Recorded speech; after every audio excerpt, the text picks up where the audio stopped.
Now, John Harrington, Paul's son, has got something he wants to share with us from his, his experience in his life. Well, Collection. something like that. We're gonna have to see how this works because, I set this up last year, but I never got it done. So it only took me another year to get that together. But anyway, this is so. You gotta go to that. This was actually. Don't I call thought anything like that. everybody would be eating and so on, and Randy wouldn't introduce me, and I figured this slide would get your attention. Got his Doesn't really have attention. anything to do with it. He said he'd never seen anything like that.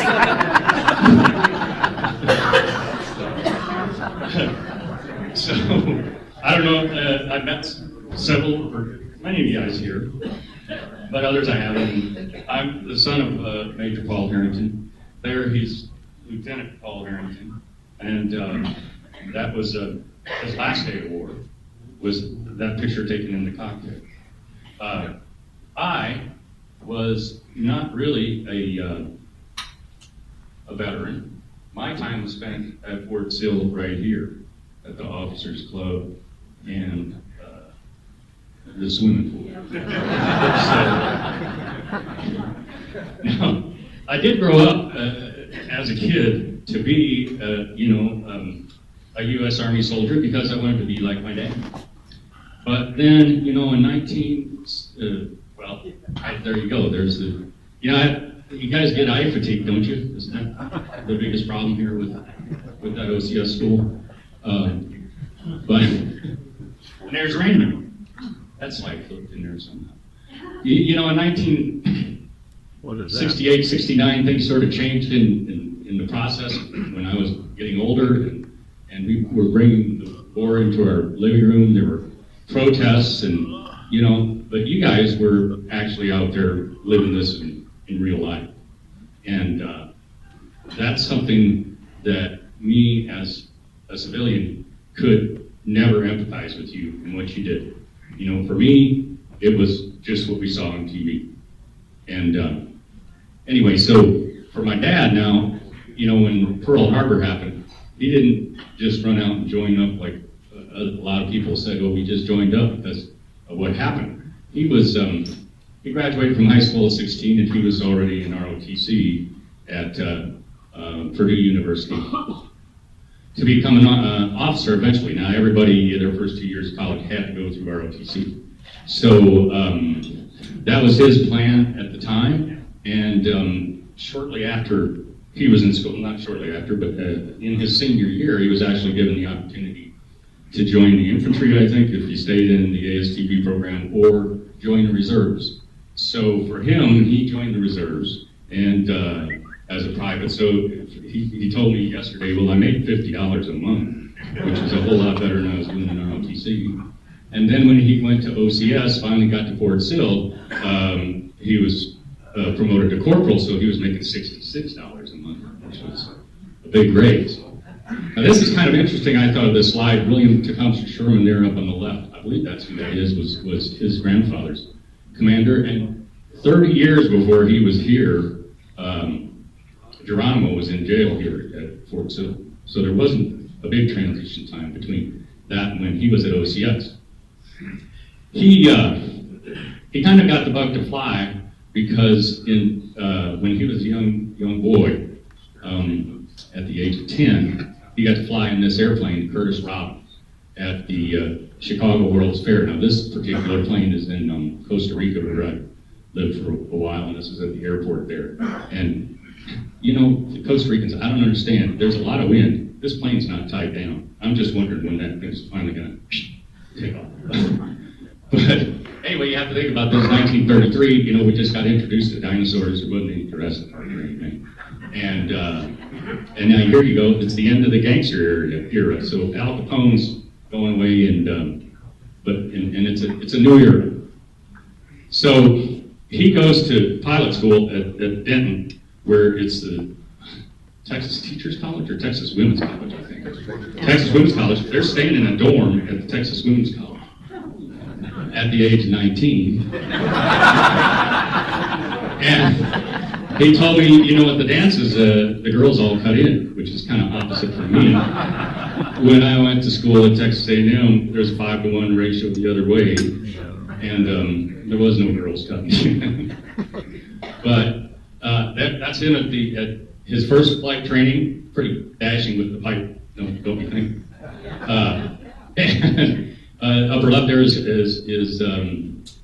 Captain Cross, who was later the 3rd Army Air Officer, and gave him a job after the war, flying planes and flying the mail.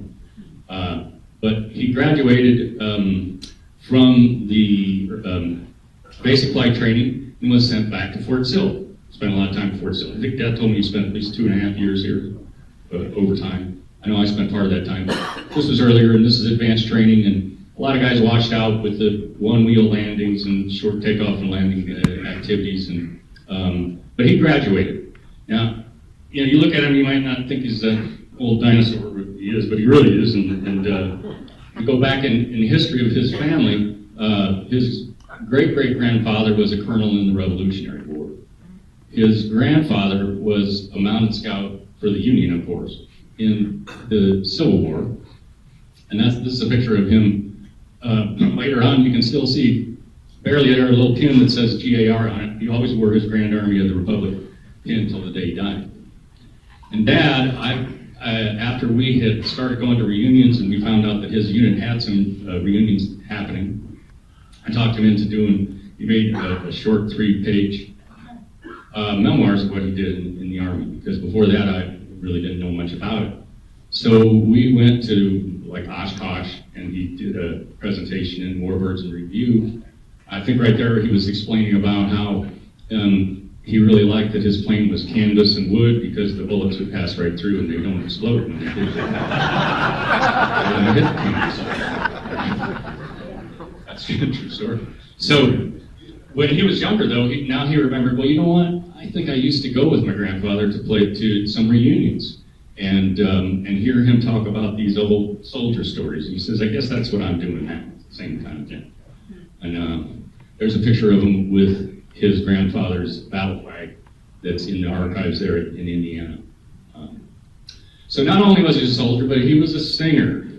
And some of you have heard him sing the artillery song, but at one point in time, he was on the Ted Mack radio hour with the Purdue Glee Club, and he tells me he sang a solo on that program, which is probably, you know, not too many, there aren't too many stations, so you can't really miss that one Sunday night. He also sang with the Harry James Band, and later on, when we go to reunions, he kind of sings some of that old stuff, so if you talk him into it, he might even give you the artillery song with the Air Observer version. As he used to say to me, I ain't no ground pounder. No offense, you guys. Just one other thing that he just mentioned to me the other day, well, actually yesterday, is that at the end of the war, he was at a USO show in Czechoslovakia. And he went and asked Jack Benny if he could go dance with Ingrid Bergman. And Jack said, well, go ask her. So he did, and they got to dancing, and he was kind of making small talk to her. And this is what he told me yesterday, and I forgot this before, was that she finally said, she interrupted and said, you will have to speak slowly because I don't understand English. Now, this is after she did Casablanca.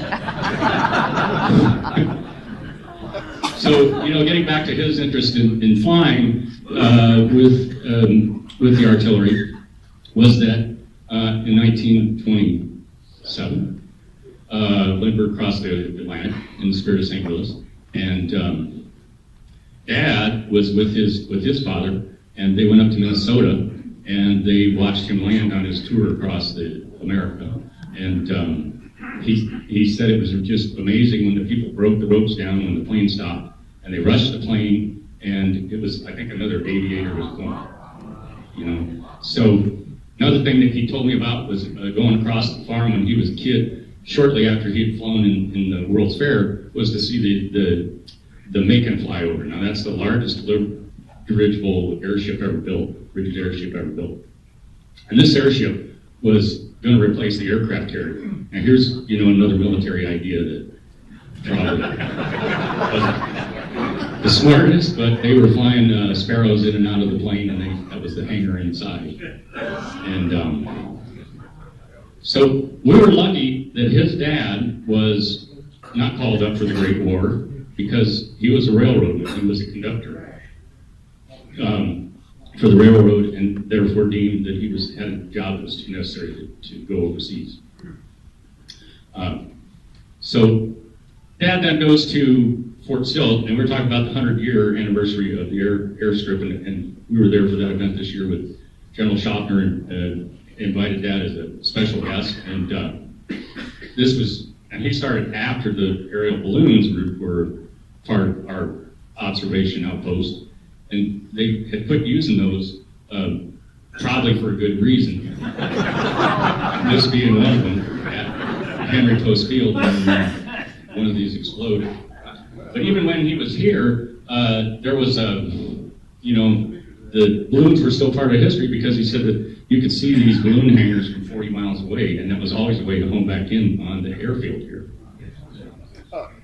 So he finished his graduation here with the advanced training, and then went up to Michigan, and he told us all about having to be camping out in 30 below weather in a tent and all this through the winter. And actually what happened, as I found out later, was that a friend of his said, well, he was over at King's Cross Hotel, and he says, I got a job flying brass around. If you want to come over and stay in the hotel, you can do that.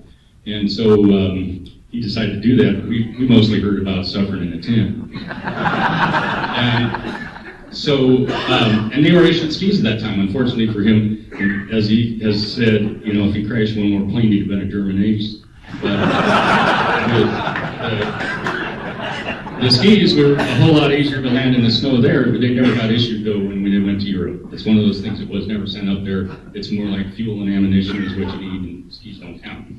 But while he was there, I went to the King's Cross Hotel, and I checked it out, and I found a bar where they used to pull the ripcord and jump off the bar and blow the chutes out when they were 20 years old. But they also, and this was the ski jump was there, and they tried to land on this ski jump. And after that happened, he didn't have to fly the brass around anymore because nobody would fly with him. Except his job for the rest of the time was to fly the commander over to another town at noon to have a drink at the bar and then fly him back to base. So this is probably the reason why when they called him up to go overseas, he said, and the commander said, I can tear that up. And he said, no, I think I'll go because I think you guys are going to Japan anyway. I don't want to go over there. And the reality was, he didn't really want to go fight with that armored unit over there with a commander that has to get drunk every day. So he ended up going across the ocean in the Queen Elizabeth, and he was there with 30,000 of his buddies on a ship that holds about 10,000 normally. So there's 30,000 troops, 10,000 crew, and it's the fastest ship on the ocean, so they didn't have any escort. They just headed straight across. It was 4 days to get to the Firth of Clyde in Scotland. Queen Mary. This is a Queen Mary, but he was on the QE. I didn't have a slide with the Queen Mary inside.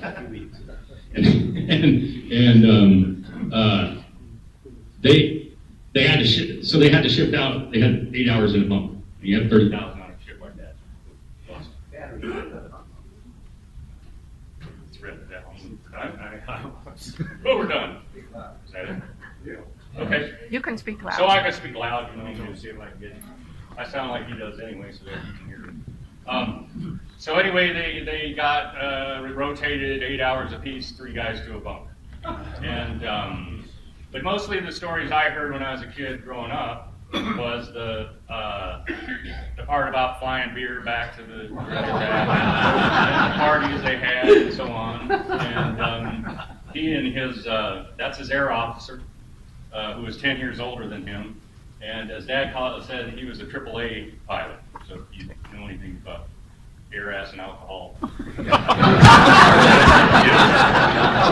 just there. But anyway, my dad joined a unit that they were both replacement pilots.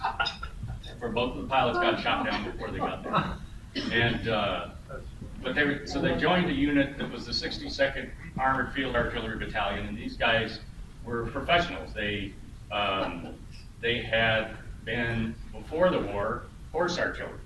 So when I went to some of the reunions, I got to meet some of these guys that were horse soldiers. Lester is in the front there, and I think we thought that Lester might have passed away this year. But and those guys, I do remember them saying, you know, that the day we got rid of those horses was the happiest day of our lives. Quite a few of them said that. So they ended up going to North Africa in the first invasion of Morocco, and then they went through all the battles up to Bizerte, and there's the original air section in North Africa. This actually was a picture I got, somebody sent to me, because it was identical. The tank looked, or the M7 looked identical to a photo that I had stationary. And the guys that do all the photos, or had all the photos with the unit, never really took any pictures of the machines moving. It was more just group photos and so on. So that was kind of interesting to me. Anyway, they also were in the invasion of Sicily, and then on Omaha Beach on D-Day, the 62nd was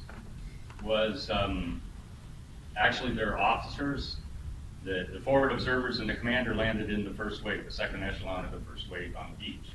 And I remember one of the soldiers telling me, you know, I asked him about that, and he says, you know, I wasn't no hero. I just kept my head down and tried to stay alive. And but as a young replacement, you have to understand that these guys were pretty well set type group.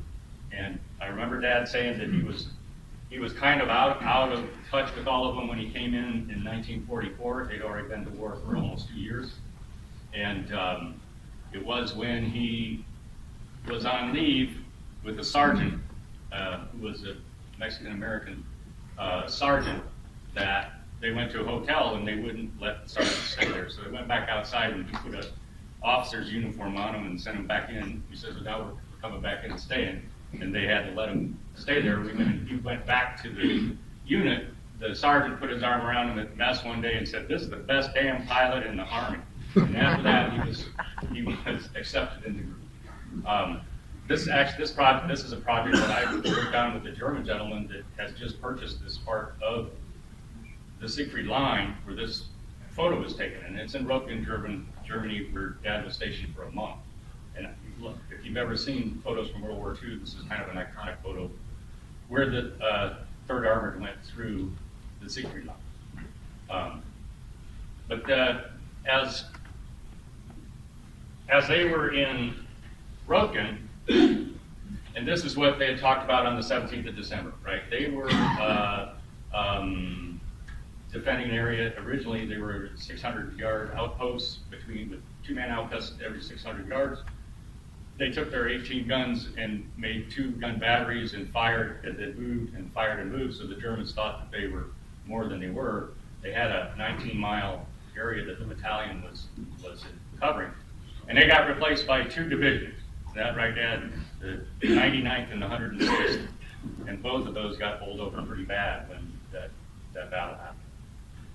But at that time, and what they had talked about was on the 17th of December, the 62nd had their fire direction had fired. Well, I lost the notes, and I don't know where they're. Anyway, on the 17th of December, their command center for the 62nd, according to their commander, had fired 300 guns of artillery, including 105s, the 155s from 5 Corps, and the Army 240s. So there was a lot going on. And including their 18 guns, they fired 2,000 rounds that day, and their 3 Sherman tanks fired another 250 rounds. But they got through that day of battle, and of course that continued through the Bulge. And I have to, he doesn't necessarily like this guy too much. I know this is an actor's presentation of it.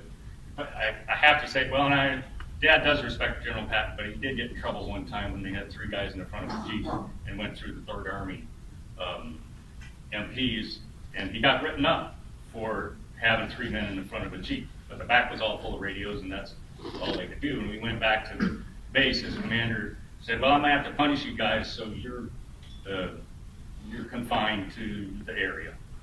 And because they were all circled up going across Germany, there was no place to go anyway. Punishment given out. But in this movie, I remember this guy saying that, you know, he said that in times of war, all other forms of human endeavor shrink to insignificance. And this is something I think about, is that for you guys, and it doesn't matter what battle you're in, who you're fighting, you know, it's important what you're doing to protect our country from others that are, well, they're trying to defeat us. And I had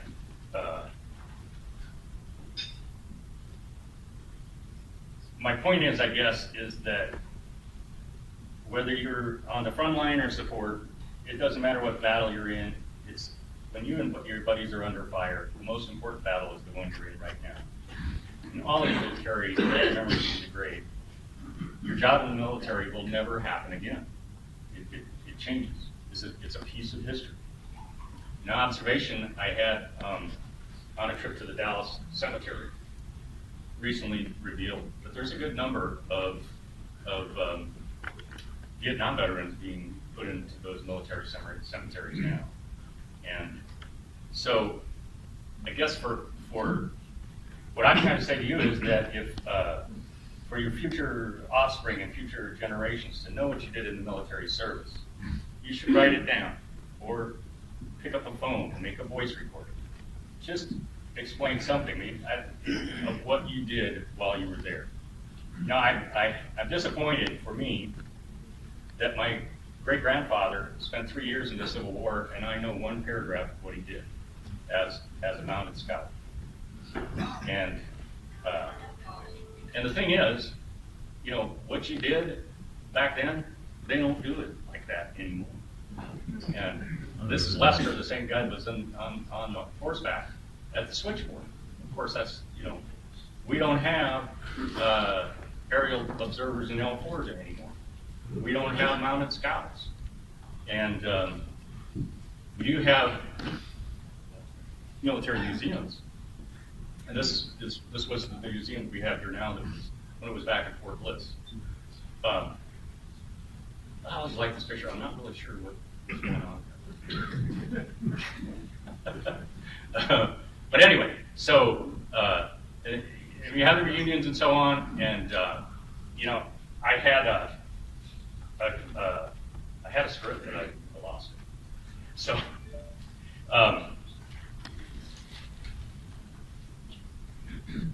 I had well, there's a photo that's in my dad's study, and it's from a friend who was an astronaut, Joe Tanner, and he flew in the shuttle 4 times with missions that included fixing the Hubble and unfurling the large solar array.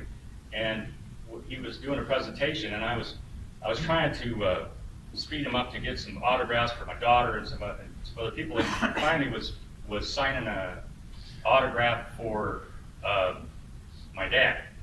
And he said, "You gotta wait a minute. It's gonna take a couple minutes to figure this out." And he wrote, and then he finally wrote on the back, "I stand on your shoulders." And I just want to say for all of you here, every soldier that you saw out there today, stand on your shoulders. Now, you know there's a U.S. Army Artillery Museum over here at Fort Sill. I don't know if y'all been to it, but there's Dad's wings up there behind him, and him standing there at the picture. This is where there's a diorama for the Battle of the Bulge, right? With the M7 in the back, and the guys loading the breech, and the L4 gas plane flying overhead. But if you haven't been over there, and if y'all are going over there this time, you need to go over and ask the guys, how about the new exhibit? Can I see that? Because I asked them and they let me in there. Okay. This is a Vietnam exhibit, and this is a forward base. And he said, you know, we had a guy that was in this self-propelled back here. That was his unit in Vietnam. They're still blank. And he said, you know, we probably wouldn't have used a towel to pad the gun on the back. Towels are too hard to come by. We probably used sandbag or something like that. And nobody would have been, they might have worn flak jackets, but not fatigues. And when you look at the guy in the foreground, I don't know who in Vietnam would be wearing a scarf. So that was my point is, and this is the Korean part of it, this is going to be the new wing over there. Y'all might want to go over there and just say, hey, you might want to change how this looks. Like it was. So, and that's the way it was. This picture actually was taken 74 years ago yesterday. And that's my presentation.